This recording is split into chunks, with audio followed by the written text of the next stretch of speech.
You know, Specialist Callan Hayes muttered to the oppressive humidity, for a xenogeneticist with 2 doctorates in theoretical botany, I am a remarkably incompetent survivalist.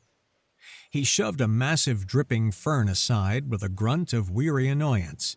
The plant slapped back, dousing his face in lukewarm, vaguely mossy-smelling water.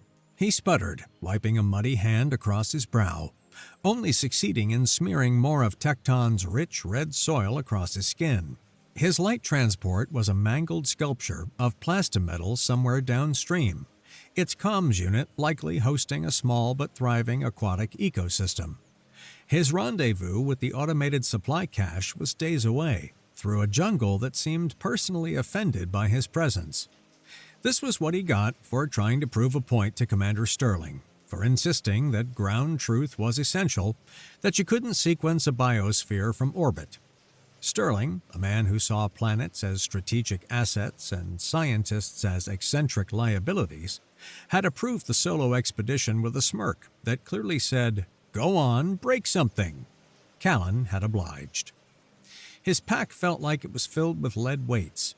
He'd done a quick inventory after clawing his way onto the riverbank. Nutrient bars, check. Water filter, miraculously intact. Multi-tool, check. He'd almost wept with relief when he'd found his geological impulsor, snagged on a thick root instead of sinking to the planet's core. Useless for getting a signal out, but the heavy tool was his one piece of serious non-biological equipment. A comfort object, if nothing else. The ground here was a spongy carpet of luminous fungi and grasping roots. It was beneath one such fungus, a shelf the size of a dinner plate with a vibrant, pulsating blue cap, that he saw it. A flicker of movement, a flash of color that shifted from emerald to sapphire against the dark loam. He froze. The old mantra surfaced through his fatigue. Observe, analyze, hypothesize. Act only when you have to. It was tiny, no bigger than his hand. 4 dragonfly-like wings, so thin their edges seemed to blur with captured light, one of which was bent at a sickening angle, torn and bleeding a viscous sapphire-colored fluid. Its body was a sleek thing, armored in what looked like fused emerald scales, a miniature warrior. It was an iron. The very species the UEM Science Division was in a Cold War over. The species Callan had staked his professional reputation on proving was sapient. The creature was backed into a corner, its back pressed against the fungal stalk. Its head, with 2 large, expressive black eyes, was swiveled toward him. Every line of its body was drawn into a knot of terror so tight it seemed it might shatter. He had to consciously shift his perspective to see himself through its eyes. To him, he was just Callan Hayes, 5'11" of tired, muddy failure. To a creature 10 inches tall, he was a walking mountain of meat and noise, a living cataclysm that blotted out the sky. The faint, sweet, sharp scent of its blood had probably drawn him like a predator. The ground will tremble, the air will still. The nursery warnings, chirped by the elders in the warm, dark safety of the clutch, screamed through Tavirena's mind. They are drawn to the scent of the dying. They are the silence bringers, the great consumption. And here it was, the legend made of flesh, a giant. Its face was a chaotic landscape of mud and hair. Its eyes, 2 pale circles in the grime, were fixed on her. It had parted the sky ferns with a sound like splitting stone, and now it just stood there, watching, waiting. Her heart, a tiny, frantic drum, hammered against her ribs. The razor beak's glancing blow had torn her wing, grounding her, marking her for death. Now a worse death had found her. She pressed herself hard against the fungus, making herself as small as possible, a futile gesture against a creature that could crush her with a careless step. She waited for the grab, for the horrifying, world-ending finality of being lifted toward a mouth that could swallow her whole. Callan's mind raced. Injured, stressed, Protocol 7. He had a sharp, intrusive memory from his UEM orientation, a training simulation showing slow-moving, silicon-based colonial organisms the crayon, on a desert world. A human had reached out.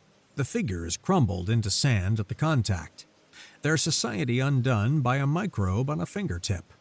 A commander's grim voiceover. First contact is contamination. Protocol 7 is the absolute barrier that prevents us from becoming genocidal monsters by accident. There are no second chances.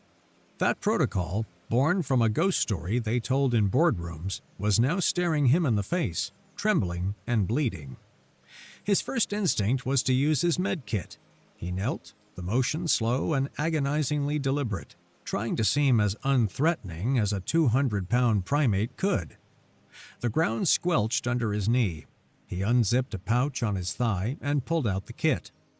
The tweezers, designed for pulling shrapnel out of human flesh, looked like industrial grapples. He could perform an engine overhaul with them. On this creature, they were instruments of mangling.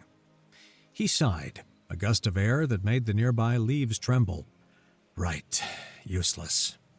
He was a geneticist. He worked with gene splicers and nanoprobes. Out here, his hands were just clumsy shovels. Frustration warred with a surge of professional focus. His eyes scanned the immediate area. The jungle that was trying to kill him was also his laboratory. He recognized a broad-leafed vine clinging to a nearby tree, its leaves waxy and thick. Petrodyma coagulans. He sequenced its genome. Its sap contained a unique protein that triggered rapid fibrogenesis in most of Tecton's native fauna, a biological bandage. But the vine was 20 feet up the slick, moss-covered trunk. He was exhausted, his muscles shaky from the flood. He'd probably get 5 feet up and fall, breaking his neck. He looked at the tiny, wounded creature. "Okay," he whispered. "I have the theory. You have the practical application."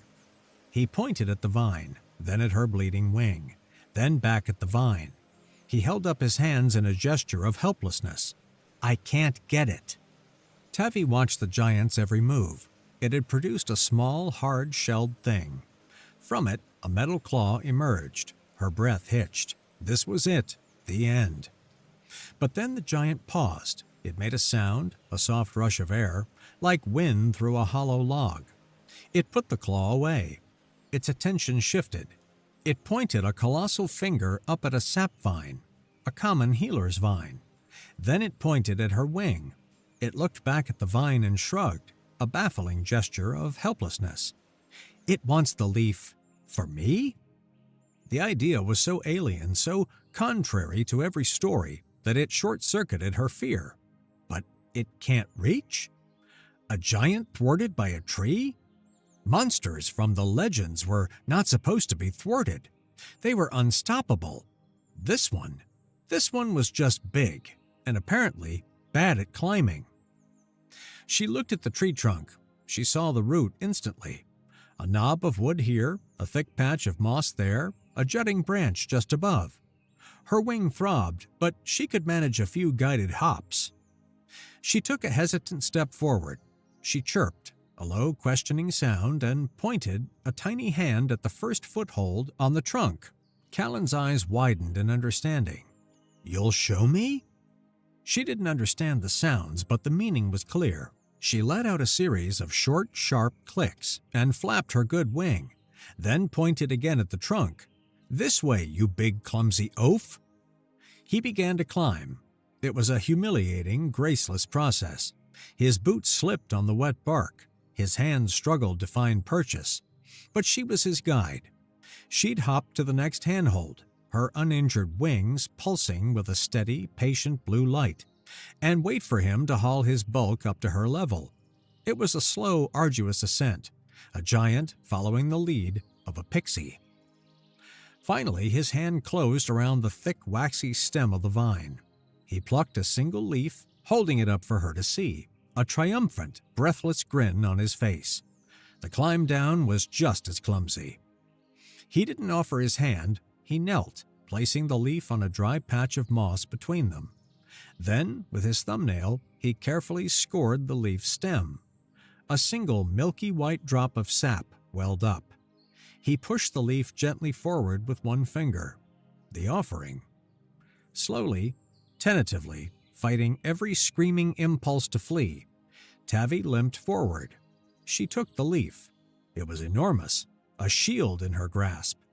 She turned, her movements stiff with pain and disbelief, and carefully dabbed the sap onto the tear in her wing. The bleeding stopped almost instantly. The pain didn't vanish, but the raw, open vulnerability of the wound was sealed. She looked back at the giant. It hadn't moved. It was just watching, its head tilted, a weary but gentle expression in its pale eyes. Callan let out a breath he didn't realize he was holding. A successful interaction. No, more than that. A collaboration. His multi-tool, forgotten in his pack, would be flashing its silent, useless warning. Protocol 7 violated. He smiled, a real smile this time. Teamwork. As the twin suns of Tecton began their descent, painting the canopy in shades of violet and orange, a new kind of chill entered the air. The jungle's daytime chorus of clicks and whistles was giving way to the deeper, more predatory sounds of the night. Callan's attempt to make a fire was an exercise in systematic failure. His UEM-issue sparker was fried. The branches he gathered were saturated with a deceptive, all-pervading dampness. He tried a bow drill, a technique he'd learned in a historical documentary, and succeeded only in producing a fine plume of lukewarm smoke and a blister on his palm. Tavi watched from a safe distance, perched on a smooth stone. The giant's fumbling was pitiable. The wood he'd gathered was ironwood. Even if it were dry, it wouldn't burn. It contained mineral deposits that extinguished flame. It was for building, not for burning. He was a hatchling, poking at the world with no understanding. Finally, she couldn't stand it anymore. She zipped into the air, her wings a blur, and landed on his shoulder. It was a shocking act of boldness, even to her. He froze, clearly startled. She chirped, a sound like cracking twigs, and pointed at his failed fire, her wings emitting a series of sharp, jagged scarlet pulses. "Wrong thing, stupid!" Then she pointed to a different type of tree nearby, one with peeling, papery bark. She followed that by pointing at a crystalline rock formation jutting from the ground. Callan looked where she pointed, at the paper-bark tree, then at the quartz-like crystals. He frowned, confused. Tavi sighed, a sound so tiny he barely heard it. She flew to the tree, peeled off a strip of bark, and carried the streamer back to his pile of useless wood. Then she flew to the crystal, landed, and scraped her scaled claws against it, producing a tiny, faint spark. She looked back at him expectantly. The penny dropped. The bark was the tinder. The rock was the flint. It wasn't about friction. It was about the right materials, the local way. "Oh," he said, feeling like the universe's biggest idiot. "Right." A few minutes later, a proper fire crackled between them, a small bubble of warmth and light in the encroaching dark. He sat cross-legged, munching on a nutrient bar that had the texture of compressed sawdust and the flavor of vague chemical regret. He watched his new companion, who was darting to and from the large bell-shaped flowers that bloomed in the twilight, her high metabolism a constant demanding engine. "You're a regular Tinkerbell, aren't you?" he murmured. "Bossy and sparkly." Tavi watched the giant chew on its strange brown rectangle. It ate with a slow, grinding finality that sent a faint shiver down her spine. The great consumption. But then it would stop, and its gaze would follow her as she fed. There was no menace in its eyes now, only a quiet, intense curiosity. It was a look she'd seen in hatchlings watching a new bug. Stone brain, she thought, but the insult was more affectionate now. He was clumsy, slow, and utterly ignorant of the forest, but he was learning. He listened. The first drop of rain was fat and cold, hissing as it hit the fire. Another followed, and then a dozen more. Within minutes, the drizzle became a deluge. The sky opened up, a torrential downpour that hammered the canopy, the sound a deafening roar. The fire sputtered, fighting a losing battle. Tavi, caught out in the open, was instantly soaked. Her wings were plastered to her body. A deep, bone-rattling shiver seized her. The cold was a more immediate threat than any predator. Callan swore as the rain intensified, pulling his jacket tighter. He looked over and saw Tinkerbell shivering violently on her rock. She was going into hypothermic shock. He had to do something. His first instinct was to scoop her up, to shelter her in his hands. He stopped himself. Respect her space. Respect her autonomy. That was the first rule of this strange partnership. "Okay," he said, his voice loud to be heard over the storm. "Okay, new plan." He turned his back to the wind, creating a small breakwater with his own body. He rummaged through his pack, pulling out the foil wrapper from his nutrient bar. Using his multi-tool small knife, he began to work, his large, clumsy-looking fingers moving with the surprising delicacy of a lab technician assembling a microarray. He used a flat rock as a foundation, propping up large leaves to form a slanted roof. He lined it with the foil, making a tiny, waterproof lean-to. "Behold," he muttered to himself, shielding the tiny structure from the wind. "The Tink Mahal." He sat back on his heels. He didn't point or gesture. He just looked at the shelter, then at her, an open invitation. Fighting the tremors in her limbs, Tavi hopped off her rock and crawled into the miniature haven. It was dry. The residual heat from the dying fire and the giant's nearby body radiated into the small space. She looked out at him. He sat hunched in the pouring rain, his back to the storm, taking the full force of it to protect her tiny home. He was getting soaked to the bone for her.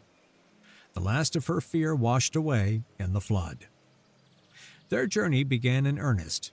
The destination, the supply cache, was on the far side of the Great Chasm, but between here and there lay miles of treacherous terrain.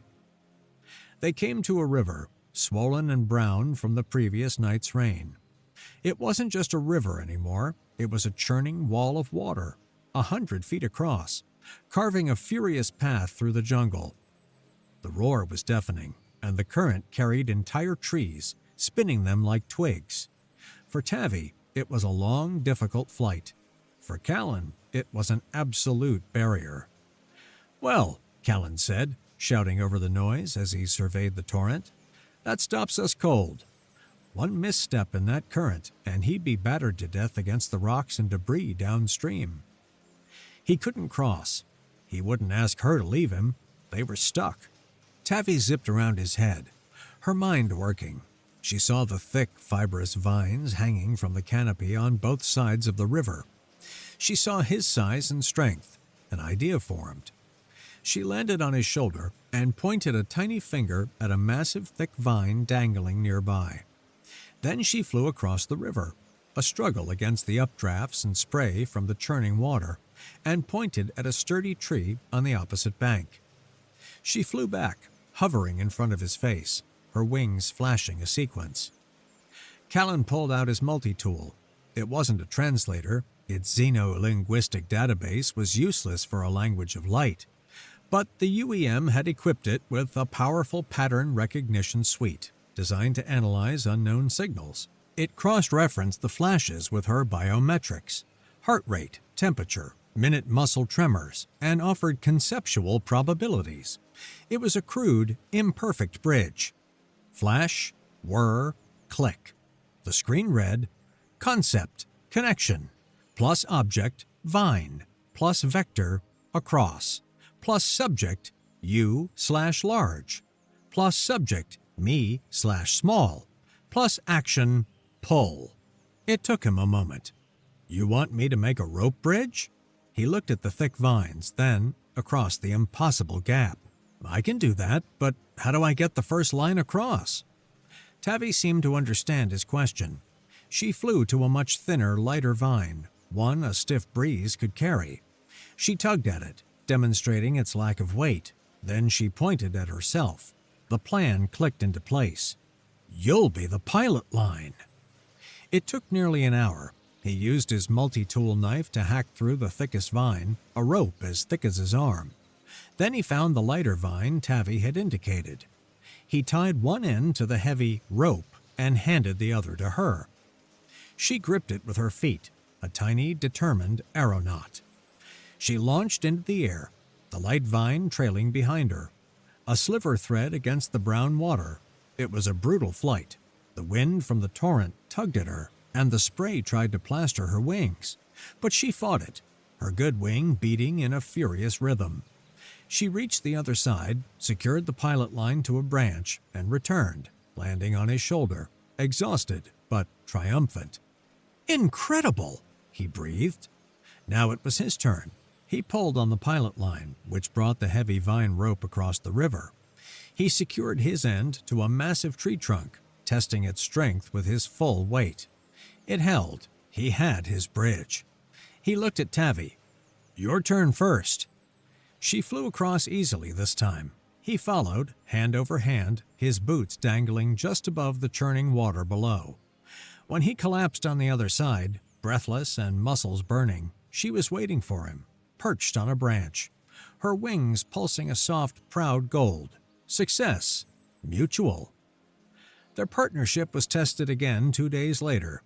They were navigating a rocky outcrop, a break in the dense jungle. A flash of rust-colored fur burst from the shadows. A grand cat, a creature like a bobcat, but with 6 legs and a nasty disposition. It wasn't large enough to be a serious threat to Callan, but it was fast, and it saw Tavi as a perfect bite-sized meal. It sprang. Callan yelled, swatting at it with the flat of his hand, but it was too agile. Tavi dove, her wings a blur. She met the creature mid-air. There was a flash of movement, too fast to see, and the grand cat let out a yelp of pain, tumbling to the ground. It scrambled to its feet, shaking its head, a look of confused pain on its face, and then bolted back into the undergrowth. Tavi landed on a rock, breathing heavily. Did you sting it?" Callan asked, his heart still pounding. She gave a weak flutter of her wings. Affirmative, but the usual vibrant light was muted, pale. She seemed drained. For the rest of the day, she was lethargic. Her flights to flowers for nectar were more frequent, almost desperate. She had to rest for long periods. That evening, by the fire, he watched her. "Using your stinger, it takes something out of you, doesn't it?" She looked at him, surprised he'd noticed. She flashed a slow, complex pattern, the multi-tool word. Energy, high cost. Metabolism, diverted. Resource, venom. State, depleted. Recovery, 1 cycle. "It takes a full day to regenerate," he translated aloud, a knot of concern in his stomach. Her ultimate defense came at a steep price. It made her vulnerable. He felt a fresh wave of protectiveness. "Okay, Tinkerbell, I guess I'm on guard duty tonight." His own moment of vulnerability came the next day. It was his worst mistake yet. Exhausted and hungry, his judgment clouded by fatigue, he found a patch of plants with long green stalks and white bulbs. The scent was sharp and savory. He'd seen them before, on survey maps. Sun blossom root. Safe. He pulled one from the ground. "Finally," he breathed, "something I recognize." He bit into it. The flavor was incredible. He was halfway through a second one when Tavi, perched on a branch above, began shrieking. Her wings were a frantic, blinding strobe of crimson. "Poison! Poison! Not plant! On plant!" He looked at the root. It was dusted with a fine, almost invisible yellow powder. A pollen from a different nearby flower, one he hadn't noticed. Then his throat began to burn. A fiery constriction seized his lungs. His vision swam. It wasn't an allergy, it was a neurotoxin. He dropped the root, his body racked with violent, suffocating spasms. He crashed to his knees, gasping, but his lungs wouldn't obey. He was drowning in open air. The world tilted, fading to black. Tavi flew down, landing on his heaving chest. She recognized the toxin, the pollen of the ghost orchid, deadly to anything that didn't have the right enzymes to break it down.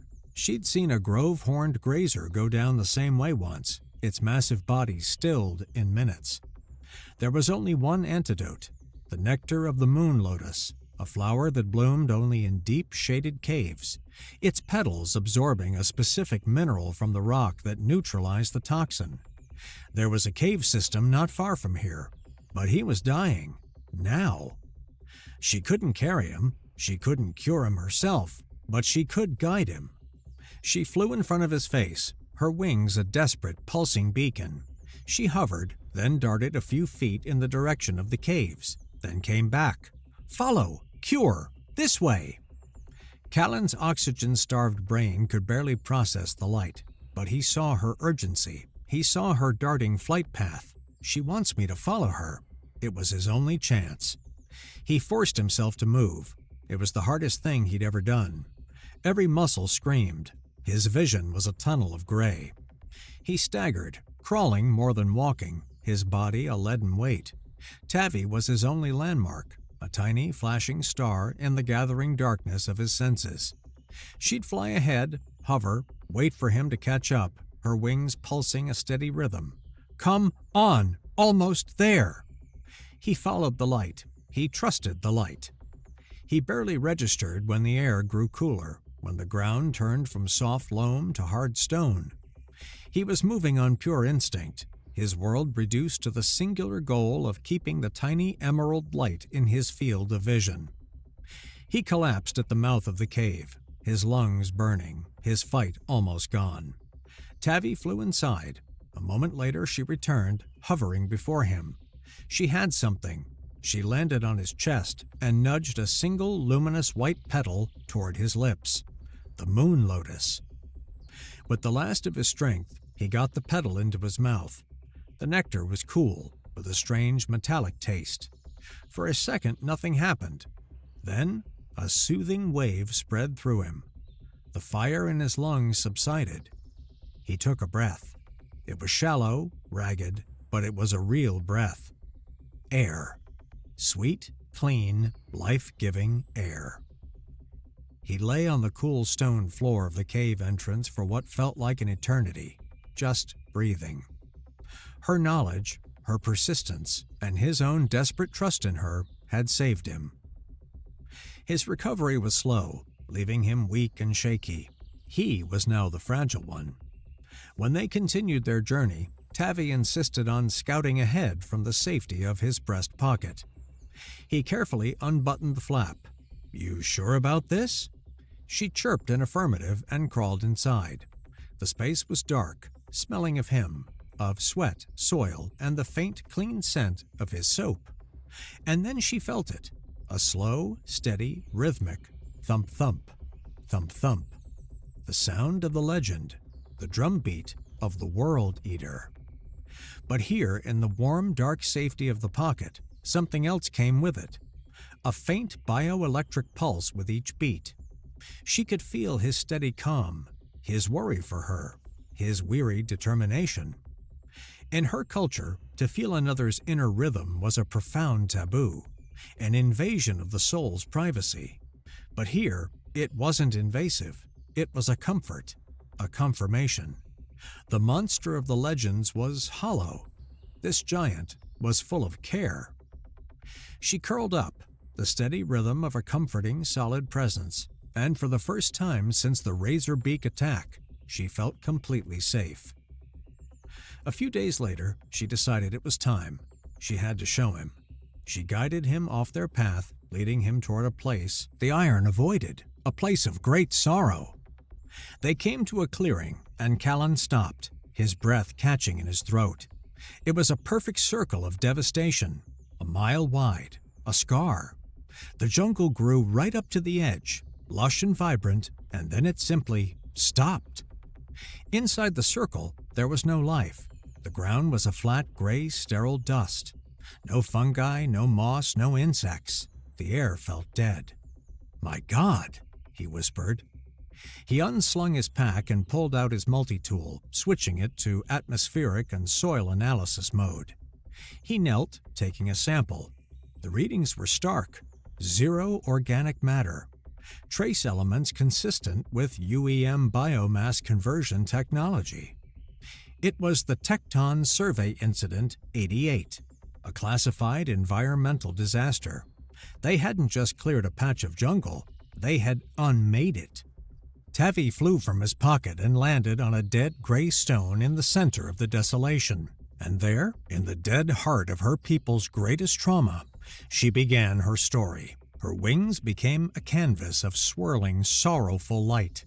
She showed him a forest, vibrant and sacred. Home. She showed iron nests, woven into the branches of a colossal tree that once stood right here. The ancestors. Then the color shifted. A dull, lifeless gray spread across her wings. A shape appeared, huge, metallic, unfeeling. It moved across her wings, and where it passed, the vibrant colors turned to a flat, dead black. The green became dust. The life became silence, a silent, unmaking force, the great consumption. Callan watched, his heart a cold stone in his chest. He held up his multi-tool, showing her the sterile soil readings. "We did this," he said, his voice raw. "We didn't know you were here. We didn't even look. We saw resources. We didn't see people." The arrogance of it, the careless, thoughtless destruction, was so much worse than malice. They rested by the edge of the true Great Chasm a day later, a vast slash of red rock and violet shadow. The air that rose from it smelled of damp stone and the sharp, metallic scent of deep earth minerals. Callan, trying to lighten the somber mood that had clung to them since visiting the scar, wiggled his boot. "You have to admit," he said, "this is still the most dangerous thing to you out here. I could just trip." Tavi zipped into the air, her wings flashing a derisive purple light. She landed delicately on his outstretched finger. She walked to his knuckle, turned, and then, with a flick of her abdomen, her needle-thin stinger slid into view. She tapped it against his fingernail, the sound a faint tink. His multi-tool translated her sharp wing flash, efficacy high, scale small, impact absolute. Callan laughed, a real booming sound. All right, I get it. You're the whole speak softly and carry a big stick thing, but you're the stick." He looked at the tiny, elegant weapon with genuine respect. It was then that he saw the signs. A broken twig on a branch below, bent in a way that wasn't natural. He'd seen Tavi make similar marks to show him a path. Someone was following them. An iron. A shadow passed over them. High above, a razor beak circled. As if in answer, a distant shriek echoed from further down the canyon. Its mate. Before he could react, a sharp whistle cut through the air. From the canopy of a giant tree overlooking the chasm, two figures dropped. The one in the lead was larger than Tavi, his wings a stern, authoritative pattern of bronze and black. He landed on a branch a few yards away, his eyes locked onto Tavi, perched on the giant's hand. A look of utter horror contorted his features. "Tavi-Rena!" he cried, his voice sharp and formal. "You have embraced the void! You perch upon the limb of the great consumption!" Tavi's wings flared scarlet. "Tormus, it is not what you think!" Tormus, of the Stone Bluff Clutch, a lore keeper whose family clutch had been wiped out in the consumption, didn't see a person. He saw the living embodiment of his people's destruction, and Tavi was its willing companion. His zealotry wasn't just dogma, it was born of profound, generational trauma. This was the very place his ancestors had been unmade. "The lore warns that the Silence Bringer will beguile the weak," Tormus declared, his voice ringing with tragic certainty. "Its touch is the unmaking, and you have welcomed it." Tavi flew between them, a flash of defiant emerald. "The lore is a story, Tormus. My eyes have seen the truth. He is not a monster." "Blasphemy!" Tormus shrieked, his wings vibrating with furious grief. He had led them here, to this sacred, haunted ground, to confront her heresy. His piety had made him blind to the immediate danger. Their argument, sharp and piercing, echoed across the chasm. A high-pitched scream from above answered. The two razor beaks dove, They ignored the giant, lumbering creature. They dove for the familiar, panicked sounds of the iron. They dove for Tormus. The first beast slammed into the branch where he and his young companion were perched. The second swooped in, talons extended. Callan roared, a sound of pure, primal volume that startled the predators. He unslung the geological impulsor. This was it, the gamble. He knew using it would send a massive, detectable energy spike across the moon. It would bring rescue, and it would bring Sterling. It would force the issue. He bypassed the beasts, aiming the weapon at the unstable cliff face above them. He had one shot. The power cells took an hour to recharge. He fired. A powerful, invisible pulse of kinetic energy slammed into the rock. A cascade of rock and dirt thundered down, separating the two beasts. One was battered and trapped, shrieking in fury.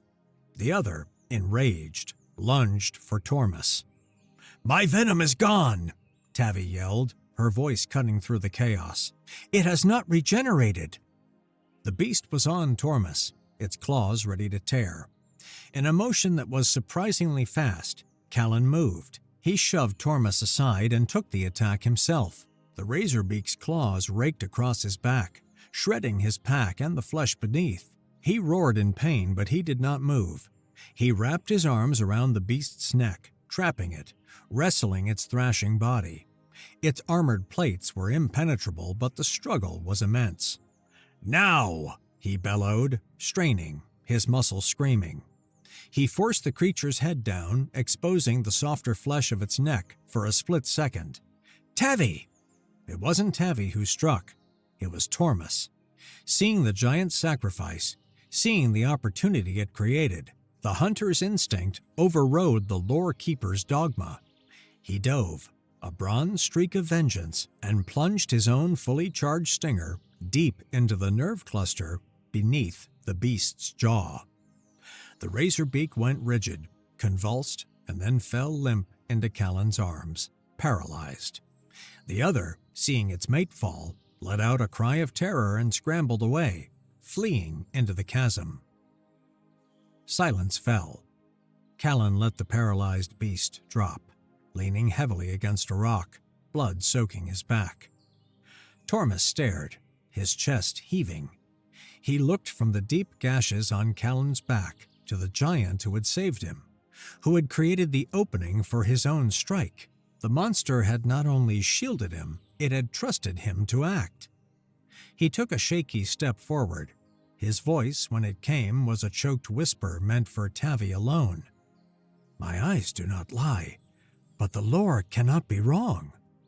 He then turned his gaze fully on Callan, his face a mask of shattered certainty. His wings gave a short, sharp flash of uncomprehending light toward Tavi, a gesture of confusion and demand. Tavi hovered between them, translating the gesture with a simple, pulsing query of her own. Callan glanced at his multi-tool. The screen read, "Query, motive?" Callan met Tormus's stare. "Because you were in danger," he said. The simple truth, spoken in a language Tormus couldn't understand, was still a wrecking ball to his world.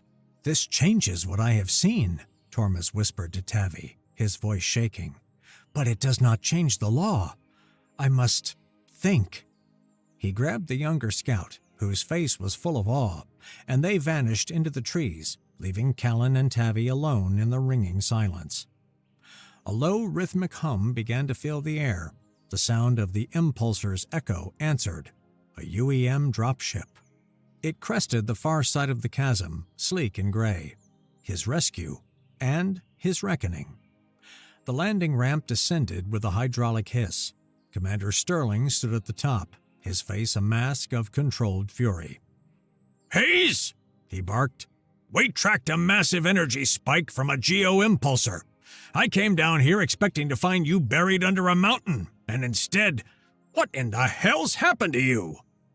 Callan limped toward the ramp. Tavi perched proudly on his shoulder. "It's a long story, sir," he said, his voice steady despite the pain. Sterling's gaze swept over Callan's blood-soaked back, then moved up. His eyes locked onto the tiny, iridescent creature clinging to his specialist's uniform. A creature that met his gaze with an intelligent, unflinching stare of her own. The commander's jaw tightened. The fury on his face was replaced by a look of dawning, horrified comprehension. He looked from the undeniable proof of sapience on Callan's shoulder to the bleeding wounds on his back, and then back to Callan's tired but determined face. A long, weary sigh escaped Sterling's lips. "Hayes," he said, his voice suddenly devoid of its usual bluster, "every time we send you out, you invent a whole new category of trouble." He rubbed his temples. "You are going to have so much paperwork. But first, let's get you to medbay." Callan allowed himself a small, pained smile. He looked at Tavi, who pulsed her wings a soft, triumphant gold. The storm was coming. The political firestorm, the inquiries, the fight for the future of an entire species. But in that moment, standing on the ramp of the dropship, they had won. Their survival was the proof. Their bond was the truth. And it was a truth the UEM could no longer ignore.